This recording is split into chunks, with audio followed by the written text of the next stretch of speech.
बस की एक सीट पर बेहद ही खूबसूरत 28 साल की लड़की बैठी हुई है, लेकिन वो काफ़ी ज़्यादा उदास है और मन के अंदर गहन सोच विचार कर रही है। बस चल रही है और वह बाहर की तरफ ऐसे देख रही है मानो जैसे उसका बहुत कुछ छूट गया हो और वह ये सब कुछ न जाने कैसे कैसे बर्दाश्त कर रही है। तभी अचानक से उस बस का एक स्टॉप आता है और उसी स्टॉप से एक लड़का उस बस के अंदर चढ़ता है। जैसे ही वो लड़का उस बस में चढ़ता है और इधर उधर अपने लिए सीट ढूंढने लगता है तो अचानक से उसकी नज़र उस लड़की पर पड़ जाती है और उस लड़की पर नज़र पड़ते ही वह अपनी बहुत पुरानी यादों में खो जाता है और बहुत कुछ उन यादों के बारे में सोचने लगता है। इधर जो वह लड़की होती है वह भी उस लड़के को देख लेती है कि वह उसकी तरफ देख रहा है और वह भी अपनी बहुत सारी पुरानी यादों में खो गई थी। कौन थी वह लड़की और कौन था वह लड़का, क्या कहानी थी इन दोनों की, पूरी सच्चाई के बारे में जानने के लिए वीडियो को अंत तक जरूर देखें। हरियाणा के एक गांव में एक सरकारी स्कूल होता है। उस स्कूल के अंदर एक लड़का पढ़ा करता है जिसका नाम है सुनील। सुनील जो कि मस्तमौला इंसान है और वह हंसी खुशी रहकर सभी के साथ समय व्यतीत किया करता है। फिलहाल वह 10वीं क्लास में है और जैसी 10वीं क्लास क्लियर होती है तो उसके बाद उसका एडमिशन 11वीं क्लास में हो जाता है। लेकिन 11वीं क्लास के अंदर बहुत सारे स्टूडेंट इधर उधर से आए थे और इसी तरह से एक लड़की उस क्लास के अंदर आती है। लड़की का नाम होता है सपना जो कि देखने में काफ़ी ज़्यादा खूबसूरत थी और वह यहाँ पर अपनी किसी रिश्तेदारी में रहकर पढ़ाई लिखाई कर रही थी। दरअसल जिस गांव की वो रहने वाली थी उस गांव के अंदर कोई सरकारी स्कूल नहीं था, तो यहाँ पर उसकी बहन की शादी हो रखी थी, तो अपनी बहन के यहाँ पर आकर वह स्कूल में पढ़ाई कर रही थी। सपना का एडमिशन हो जाता है और एडमिशन के बाद सपना भी स्कूल के अंदर पढ़ने लगती है। इधर जो सुनील होता है उसका स्वभाव थोड़ा दबंग टाइप का होता है और वह सभी लोगों को दबा कर रखा करता है, यानी कि उसका घर परिवार काफी अच्छा है। उसके पिता अच्छे खासे कमाया करते हैं और उसके पिता के पास अच्छी खासी पुश्तैनी जमीन है। वो 2 भाई हैं और बड़ा वाला भाई वो है और उससे छोटी 2 बहनें हैं। सुनील स्कूल जाया करता और मस्ती के साथ बच्चों के साथ खेला कूदा करता। उसके दिमाग में ये प्यार व्यार इक्सबाजी की जो बातें हैं ये बिल्कुल भी नहीं बैठा करती हैं। उसके साथ के लड़के उससे कुछ ऐसी बातें किया करते हैं लेकिन वो इन बातों पर बिल्कुल भी गौर नहीं देता है। 11वीं क्लास थी और सर्दियों का समय था, तो सर्दियों के समय में जो टीचर होते हैं वो बच्चों को बाहर ग्राउंड में बैठाकर पढ़ा रहे थे। तो उसी दौरान सुनील और उसकी पूरी क्लास को वहां से बाहर ले जाया गया था और वहां पर जाकर वो लोग पढ़ाई करने लगते हैं। वैसे तो सुनील ने नॉन मेडिकल पढ़ाई की थी, लेकिन जो वो लड़की सपना थी वह आर्ट साइड से थी। लेकिन हिंदी और इंग्लिश की जो क्लासें लगती थी वो इन सभी की एक साथ लगा करती थी और उसमें काफ़ी ज़्यादा बच्चे एकत्रित हो जाया करते थे। उसी दौरान एक दिन जब सुनील बैठकर पढ़ाई कर रहा था, इंग्लिश के टीचर उनको पढ़ाई करा रहे थे, उसी दौरान जो लड़का सुनील होता है वह एक दिन बाहर सर्दियों के समय में बैठकर पढ़ाई कर रहा था। वो लोग जमीन पर ही बैठे थे और तभी अचानक से सुनील के साइड में उसका एक दोस्त बैठा हुआ था जिसका नाम सत्येंद्र होता है और सत्येंद्र की नजर सपना पर पड़ती है। सपना जो कि लड़कियों वाली लाइन में बैठी हुई थी और वहां से वह सुनील की तरफ अपनी चुन्नी के अंदर से देख रही थी। दरअसल धूप के कारण उसने अपने ऊपर चुन्नी ढक रखी थी और चुन्नी के अंदर से वह उस लड़के सुनील को देख रही थी और यह बात उसका दोस्त देख लेता है। जैसे उसने इस बात को देखा था तो उसके बाद अपने दोस्त को इशारा करता है और उसे बताता है कि वो लड़की तेरी तरफ देख रही है। अब सुनील जो इन बातों पर बिल्कुल भी ध्यान नहीं दिया करता था वह एकदम से सपना की तरफ देखने लगता है। लेकिन आज जैसे ही वो सपना की तरफ देखता है तो देखते ही एकदम से उसके पूरे शरीर में वाइब्रेशन से उठने लगते हैं और उसे लगता है कि यह ना जाने कैसा एहसास है। वह थोड़ी देर तक उसकी तरफ देखता है लेकिन फिर उसे लगता है कि अगर कोई मुझे देख लेगा तो मेरी पूरी इमेज धूमिल हो जाएगी, क्योंकि गांव का माहौल था और गांव में ऐसा कुछ नहीं हुआ करता। उसे लगता है कि कहीं घर वालों को यह बात पता चल गई तो बहुत ही गड़बड़ हो जाएगी। इसके बाद वह अपनी किताब में देखने लगता है, लेकिन इसके बाद का सिलसिला इसी तरह का चल गया था। सपना अक्सर क्लास में बैठी बैठी उसकी तरफ देखा करती। इधर जो सुनील होता है वह भी नजरें बचाकर चुप छुपाकर सपना को देखा करता। यह बात सुनील के उस गहरे मित्र को पता थी, लेकिन सुनील ने उसे इस बात को किसी को भी बताने से साफ साफ मना कर दिया था। इसके बाद जब भी कभी सपना उसे देखा करती और वह नहीं देखता रहा करता तो जो सुनील का दोस्त होता है वह इशारे करके उसे बता दिया करता और इसके बाद सुनील भी सपना को देखने लगता है। लेकिन सुनील की कभी हिम्मत नहीं होती है कि वह जाकर सामने से सपना से बात करे। एक दिन सुबह सुबह का समय था, वह अपने घर से स्कूल आ रहा था और रास्ते में ही उस लड़की सपना का घर पड़ता था। अक्सर सपना सुनील के आने का राह देखा करती, लेकिन जब सुनील उसे अपने दोस्तों के साथ आता हुआ दिखाई दिया करता तो वह रुक जाया करती और उससे पीछे से स्कूल जाया करती। लेकिन आज जब सुनील घर से आता है तो उसके कोई भी दोस्त उसके साथ नहीं रहे थे, वह सब पहले ही जा चुके थे, वो थोड़ा सा लेट हो गया था। जैसे ही वो सपना के घर के पास पहुंचता है तो सपना अपने घर से निकलती है और सुनील के साथ साथ कदम से कदम मिलाकर चलने लगती है। सुनील जब यह देखता है कि वो लड़की उसके पास है और उसे इससे कुछ कहना चाहिए तो वह पूरी तरह से नर्वस सा हो जाता है और उससे कुछ भी नहीं कह पाता है। उसके दिमाग में ढेर सारे सवाल चलते हैं और वह सोचता है कि कहूं या ना कहूं, कुछ कहूं या ना कहूं, और कभी सोचता है कि अगर मैंने इससे कुछ कह दिया और ये इसका गलत मतलब ले गई तो मेरी खामखा बेइज्जती हो जाएगी। गाँव का माहौल था और धीरे धीरे चलते चलते स्कूल भी आ जाता है। जब स्कूल नज़दीक आ गया था तो सपना ने अपने कदमों की रफ्तार थोड़ी ज़्यादा बढ़ाई थी। पीछे पीछे सुनील चल रहा था और वह थोड़ी आगे जाकर सुनील की तरफ देखकर मुस्कुराती भी है, लेकिन सुनील की इतनी हिम्मत नहीं हो पाती कि वह इससे कुछ कह सके। इसके बाद धीरे धीरे स्कूल का गेट आ जाता है और जो सपना होती है वो गेट के अंदर चली जाती है और सुनील भी गेट के अंदर चला जाता है। वहां पर जाने के बाद सुनील को रास्ते भर की सारी बातें याद है कि किस तरह से सपना उसके आने का वेट कर रही थी, और जैसे ही वो उसके घर के सामने पहुंचा तो वह उसके साथ साथ निकलकर चलने लगी, लेकिन रास्ते में वह उससे कुछ भी नहीं कह पाया। वह इन बातों से काफी ज्यादा नर्वस था और उसका दोस्त इस बात को भांप लेता है और पूछने लगता है कि क्या हुआ भाई, आज तो बड़ा परेशान सा लग रहा है। तो वह अपने दोस्त को ये पूरी बातें बता देता है, लेकिन साथ में उससे वादा भी लेता है कि तुम्हें इन बातों के बारे में किसी को भी नहीं बताना है। अगर ये बातें क्लास के अंदर फैल जाती तो क्लास के बच्चे जो उससे डरा करते थे वो उसके बारे में अलग तरह की धारणाएं रखने लगते, और इसी वजह से वह इस बात को गुप्त रखना चाहता है। धीरे धीरे ये 11वीं क्लास ऐसे निकल जाती है। जो सुनील है वो मन ही मन सपना को बहुत चाहा करता है और सपना भी उसे देखा करती है, लेकिन वह उससे अपने प्यार का इजहार नहीं कर पाता है और वह ऐसे ही क्लास के अंदर रह जाता है। जैसे 11वीं क्लास कंप्लीट हो जाती है, सभी बच्चों के पेपर हो जाते हैं और वो अपने घर पर चले जाते हैं। उसके बाद जो सुनील होता है वह 12वीं में एडमिशन लेता है और सपना के आने का वेट कर रहा है। वह सोच रहा है कि इस बार जब सपना मुझे मिलेगी तो उसके बाद मैं अपने प्यार का इजहार कर दूंगा और उसी के साथ अपने जीवन को व्यतीत करूंगा। लेकिन इस बार जो सपना स्कूल आती है वह अपना टीसी लेने के लिए आई थी और यहाँ से टीसी लेकर वह वापस जाने लगती है। सुनील साइड वाली बेंच पर बैठा हुआ था जहाँ से स्कूल का गेट साफ साफ दिखाई देता था, और जब सपना वहाँ से अपना टीसी लेकर जा रही थी तो वह बार बार उस क्लासरूम की तरफ देख रही थी जहाँ पर सुनील बैठा हुआ था और वह भी खिड़की से उसे देख रहा था, मानो सपना जाते हुए कह रही हो कि अब मैं जा रही हूँ और अब मैं तुमसे कभी भी नहीं मिलूंगी। सुनील ये सब कुछ बैठा बैठा देखता रहता है, लेकिन तभी अचानक से वह अपने टीचर से वॉशरूम का बोलकर एकदम से वहां से बाहर जाता है। इतनी देर में जो सपना थी वह अपने पिता के साथ बैठकर वहां से जा चुकी थी।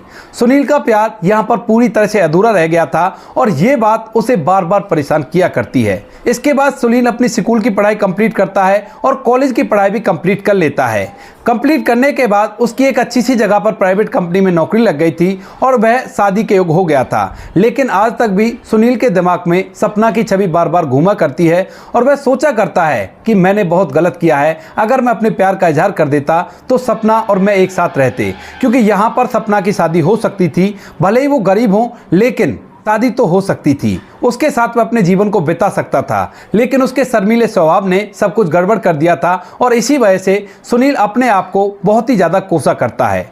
जैसे वो शादी के योग्य होता है तो उसके माता पिता उसकी शादी की चिंता करते हैं और उसके बाद एक दिन उससे शादी की बात करने लगते हैं, लेकिन सुनील साफ साफ मना कर देता है। कहता है कि माँ बाबूजी मैं शादी नहीं करूँगा, छोटा भाई है इसकी शादी करा लो और यही रहेगा, मैं शादी जीवन में बिल्कुल भी नहीं करूँगा। अब जब माता पिता इस बात को सुनते हैं तो पहले तो उसे धमकाने लगते हैं, लेकिन सुनील इस बात की रट लगा चुका था और उसने साफ साफ बोल दिया था कि मैं अपने जीवन को ऐसे व्यतीत करूंगा, बिल्कुल भी शादी नहीं करूंगा। कुछ दिनों तक तो माता पिता उसे जिद पड़ते हैं, लेकिन जब बच्चा नहीं मानता है तो उसके बाद माता पिता भी उसे उसके हाल पर छोड़ देते हैं और जो सुनील होता है वह शहर में रहकर पैसा कमाने लगता है।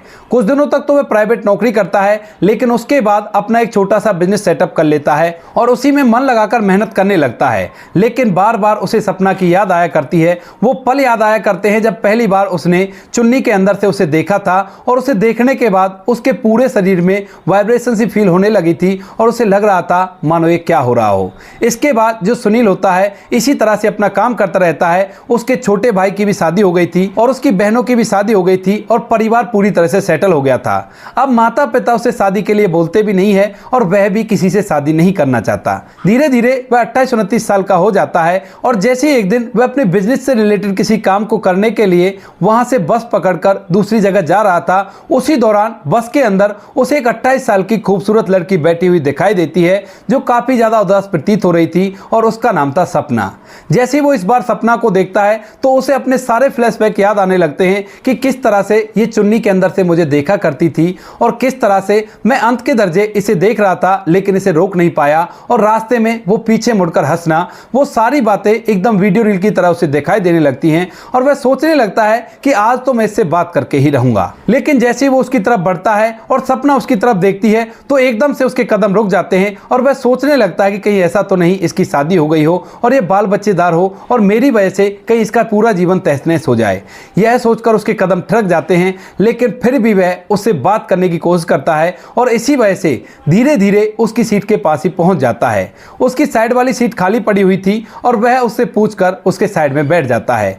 जब वह उससे पूछता है तो सपना भी हामी भर लेती है और सुनील और सपना दोनों एक ही बस की एक ही सीट पर बैठ गए थे और वहां पर बैठकर सुनील के दिल की धड़कनें बढ़ने लगती हैं। लेकिन जैसे भी करके वो इससे बात करना चाहता है क्योंकि आज वो वाली गलती नहीं करना चाहता जो काफी दिन पहले उसने की थी और वह इसके बारे में जानना चाहता है क्योंकि उसका उदास चेहरा उससे देखा नहीं जाता है। इसके बाद जो सुनील होता है वो बातों की शुरुआत करता है और कहने लगता है कि अगर मैं गलत नहीं हूं तो आप सपना होना जो फलाने गांव के गवर्नमेंट स्कूल में पढ़ा करती थी। इस बात को सुनकर जो सपना होती है वो हाँ में सर हिलाती है और इसके बाद सुनील बातों का सिलसिला आगे बढ़ाता है। वह उससे पूछने लगता है कि कैसी हो तुम, क्या चल रहा है जिंदगी में। तो उसके बाद सपना एकदम से सुनील की तरफ देखती है मानो उसकी आंखें बहुत कुछ उसे बयां कर रही हूं, लेकिन फिर वो कहती है कि मैं ठीक हूं, कोई बात नहीं, तुम सुनाओ तुम कैसे हो। इसके बाद जो सुनील होता है वह अपने बारे में सपना को बताता है कि मैं अच्छी तरह से सेटल हो गया हूं, मेरा बिजनेस है खुद का और अपनी जिंदगी को अच्छी तरह से जिया करता हूं। इसके बाद जो सपना होती है उससे पूछने लगती है कि तुम्हारी शादी हो गई। तो सुनील कहता है कि नहीं मेरी शादी नहीं हुई। अब जैसे सुनील सपना से कहता है कि नहीं मेरी शादी नहीं हुई तो उसके बाद सपना उसे पूछने लगती है कि ऐसा क्या कारण हुआ जो तुम्हारी शादी नहीं हुई। जहां तक मुझे पता है तुम तो अच्छे खासे परिवार से बिलोंग किया करते थे ना। तो सुनील कहता है कि हाँ अच्छे खासे परिवार से बिलोंग किया करता था लेकिन मेरा बिल्कुल भी मन नहीं हुआ शादी करने का। तुम सुनाओ क्या तुम्हारी शादी हो गई। तो उसके बाद सपना के सामने जब शादी का जिक्र आता है तो एकदम से उसके चेहरे को मायूसी और भी ज्यादा घेर लेती है और उसके बाद वह अपनी पूरी दास्तां सुनील को सुनाती है। दरअसल सपना की शादी तो हो गई थी लेकिन उसका पति एक नंबर का शराबी था और इसी कारण से सपना ने उसे तलाक दे दिया था और तलाक देने के बाद अब अपने पिता के यहाँ पर रहा करती थी। लेकिन पिछले कुछ दिनों में उसके पिता की मौत हो गई है और पिता की मौत के बाद अब घर भैया भाभी का हो गया था और वो लोग उसे काफी ज्यादा टॉर्चर किया करते थे। यह पूरी बातें बताते हुए सपना की आंखों से आंसू निकलने लगते हैं। तो इसके बाद सुनील अपना रुमाल निकालता है और उसे आंसू पोंछने के लिए दे देता है। सपना भी उस रुमाल को पकड़ लेती है और आंसुओं को पोंछने लगती है। जब सुनील को पता चलता है कि इसकी शादी तो हो गई थी लेकिन अभी अपने पति को तलाक दे चुकी है और इसका कोई भी सहारा नहीं है तो उसके बाद वह उससे बात करना चाहता है और उसके दिमाग में शादी के सपने घूमने लगते हैं। इसके बाद सुनील पहले तो स्कूल की उन बातों को छेड़ता है जो स्कूल में कुछ बदमाशियां वो करता था। उन बदमाशियों को लेकर कभी कभी सपना और कुछ लड़कियां हंसने लगा करती थी तो उनके बारे में सुनते ही जो सपना होती है उसके चेहरे की जो उदासी थी वो थोड़ी सी कम हो जाती है और इसके बाद धीरे धीरे जो सुनील होता है उससे उन बातों को पूछने लगता है जब वो चुन्नी के अंदर से उसे देखा करती थी और स्कूल आते समय जब वो पीछे मुड़कर उसकी तरफ देखकर हंसी थी और जाते समय वो उसकी तरफ अजीब निगाहों से देख रही थी। उसके बाद जो सपना होती है वो उसे साफ साफ बता देती है कि उस दौरान मैं तुमसे बहुत ज्यादा प्यार किया करती थी लेकिन तुमने कभी अपने प्यार का इजहार ही नहीं किया तो इसी वजह से मैं वहां से इस तरह से लौट गई थी। अब सुनील को जब ये बात पता चलती है कि इसकी तरफ से हाँ थी तो उसे अपनी बातों पर बहुत ही ज्यादा हंसी आती है और वह पछताने लगता है सोचकर कि काश वह उस दिन उससे कुछ कह देता तो उसकी जिंदगी आज अलग तरह की होती। इसके बाद वह सपना से बात करने लगता है और बातों के दौरान आज उसे अपने प्यार का इजहार कर देता है। जैसे उसने सपना से अपने प्यार का इजहार किया था तो इसके बाद पहले तो सपना मना करने लगती है, कहती है कि नहीं सुनील अब मैं तुम्हारे लायक नहीं बची हूँ, मेरी पहले शादी हो चुकी है और उसके बाद मेरा तलाक हो गया है, तुम्हारे घर वाले मुझे बिल्कुल भी एक्सेप्ट नहीं करेंगे। लेकिन तभी सुनील कहता है कि सपना शायद तुम्हें पता नहीं होगा मैंने शादी इसी वजह से नहीं की है क्योंकि मैं तुमसे बहुत ज्यादा प्यार कर बैठा था और तुम्हारी बातें मुझे बार बार याद आया करती। जब भी घर वाले शादी के लिए कहा करते तो मैं ये बात बिल्कुल भी स्वीकार नहीं कर सकता था कि किसी और लड़की के साथ मैं अपने जीवन को व्यतीत करूं और वैसे भी मैं किसी और को खुश नहीं रख पाता। लेकिन अगर तुम चाहो तो हम दोनों एक दूसरे के साथ अपने जीवन को अच्छी तरह से व्यतीत कर सकते हैं और मुझे पता है मेरे घर वालों को इस बात से कोई भी आपत्ति नहीं होगी। इस बात को सुनकर जो सपना होती है वह सुनील से हामी भर लेती है और उसके बाद सुनील एकदम से खुश हो जाता है। सपना एक सहेली के यहाँ पर जा रही थी अपने लिए कोई काम ढूंढने, लेकिन सुनील अब उससे मना कर देता है और उसे अपने फ्लैट में ले जाता है जो कि शहर में उसने ले रखा है, जहाँ पर वो अकेला रहा करता है। वहाँ पर ले जाकर वह उसे फ्लैट के अंदर रखने लगता है और कहता है कि तुम्हें कोई भी चिंता करने की ज़रूरत नहीं है, मैं जल्द से जल्द अपने माता पिता से बात करूंगा और बात करने के बाद हम दोनों शादी कर लेंगे। इसके बाद जो सुनील होता है वहाँ से अपने गाँव आता है और गाँव आकर माता पिता को सपना के बारे में सारी बातें बताता है। माता पिता जब इस बात को सुनते हैं कि बेटा शादी करना चाहता है तो उन्हें इस बात से कोई भी फर्क नहीं पड़ता कि लड़की तलाकशुदा है, क्योंकि उनका बेटा वैसे ही काफ़ी दिनों से शादी से मना कर रहा था। जब उसने कहा है तो वह झट से हामी भर लेते हैं। उसके बाद सपना भी अपने भैया भाभी से बात करती है तो भैया भाभी भी सोच लेते हैं कि अच्छा है, कम से कम हमारी जान से तो आफत टल जाएगी। दोनों परिवार मिलकर दोनों की शादी करा देते हैं और शादी होने के बाद जो सपना है वो सुनील के घर में दुल्हन बनकर रहने लगती है। सपना और सुनील दोनों एक दूसरे के साथ बड़े ही खुश होते हैं और फिलहाल के समय में सपना और सुनील के 2 बच्चे हैं, दोनों लड़के हैं और वो लोग अपनी ज़िंदगी में बड़े ही खुश हैं। दोस्तों ये थी आज की कहानी। आपको कहानी जैसी भी लगी कमेंट सेक्शन में बता देना। वीडियो अगर अच्छी लगी तो वीडियो को लाइक और चैनल को सब्सक्राइब जरूर करें ताकि हमें थोड़ा सा हौसला मिले आप लोगों के लिए ऐसे अच्छे वीडियो बनाने के लिए। इन कहानियों को सुनाने का उद्देश्य किसी को परेशान करना बिल्कुल भी नहीं है। यह कहानी आपको इसलिए सुनाई जाती है ताकि आप लोग इन कहानियों में से कुछ ना कुछ सीख सको और अपने जीवन में उस चीज़ को अप्लाई कर सको। मिलते हैं किसी नेक्स्ट वीडियो में नए टॉपिक के साथ, तब तक के लिए जय हिंद, जय भारत, जय हिंदुस्तान।